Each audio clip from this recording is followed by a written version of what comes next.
The most important things to being successful is listening. It's listening and watching and being a good person to work with, easy to work with. Oh yeah, I'm interested in promotion. I want to do things that's never been done before. I want to be able to translate my music to different countries, Africa, Japan, New Zealand, Scotland, all the way to Australia. Study the greats and become greater, no matter what. I mean, I don't care if the whole world is against you or tease you or say you're not going to make it. Believe in yourself, no matter what. No matter what. Some of the greatest men that have made a mark on this world were treated like that. You know, you're not going to do it. You're not going to get anywhere. They laughed at the Wright brothers. They laughed at Thomas Edison. They laughed at Walt Disney. They made jokes of Henry Ford. They said he was ignorant. He didn't have a college degree because he dropped out of school. Disney dropped out of school. They even took Ford to court to prove his intelligence. That's how far they went. Yeah. And these are men that shaped and changed our culture, our customs, the way we live, the way we do things. What's going through your mind when you're dancing? Not thinking. Thinking is the biggest mistake a dancer could make. You have to feel.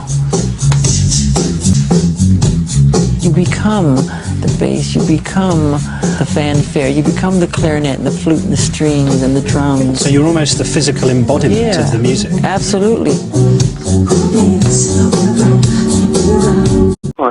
Stay humble. The humbleness that a child, like a newborn baby, has. Even though you become powerful or have power with people, with your talent, or with with what Michelangelo did with sculpting, underneath all that, be as humble as a child, as a baby, and as kind and giving and loving. Never become puffed up with pride. My purpose?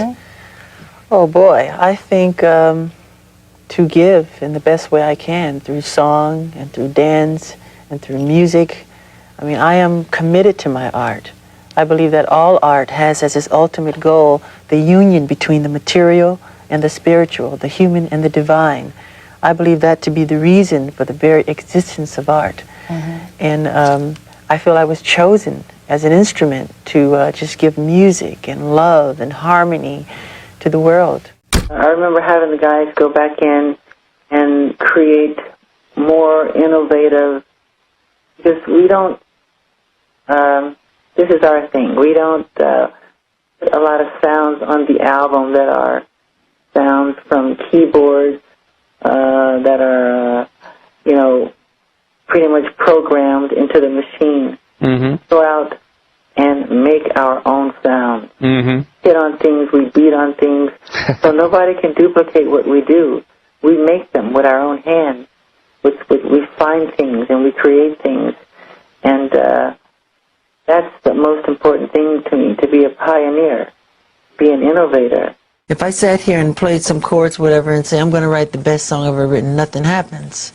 Something in the heavens has to say, look, this is the time that this is going to be laid on you, and this is when I want you to have it. Now, I remember when I wrote Billie Jean, I was riding in my car down Ventura Boulevard. All I said to myself beforehand, I want to write a song with a great bass hook, and I just let it go, really. And then several days later, the whole... Where did that come from? From above. So, okay, you were singing the bass line. Sing that again, and then what happened? How did you get the other instrumentation and the composition? How did it work? See, the thing is, artists seem to get in the way of the music. Get out of the way of the music. Don't write the music. No matter what you do in the world, it really has to start with you. It's my philosophy, too. If you want to make the world a better place, take a look at yourself and then make a change. Is it hard to do? Yeah, well, people don't look at themselves honestly. They don't look at themselves and point the finger at them. It's always the other guy's fault or somebody else. You should change yourself. Look at yourself. Make better of yourself, Like Michelangelo said, I know the creator will go, but his work survives. That is why to escape death, I attempt to bind my soul to my work. That's how I feel. I give my all at work. Because I wanted to just live and just give all that I had, you know? Yeah, it has to be. I mean, what do you put into it? Well, whenever I sing, that's what I really mean. Like I'm singing a song. I don't sing it if I don't mean it. I think what they get from me, I get from them. I've said it many times, my greatest inspiration comes from kids. Every song I write, every dance I do, all the poetry I write is all inspired from that level of innocence, that consciousness of purity. And children have that. I see God in the face of children. And man, I just love being around that all the time.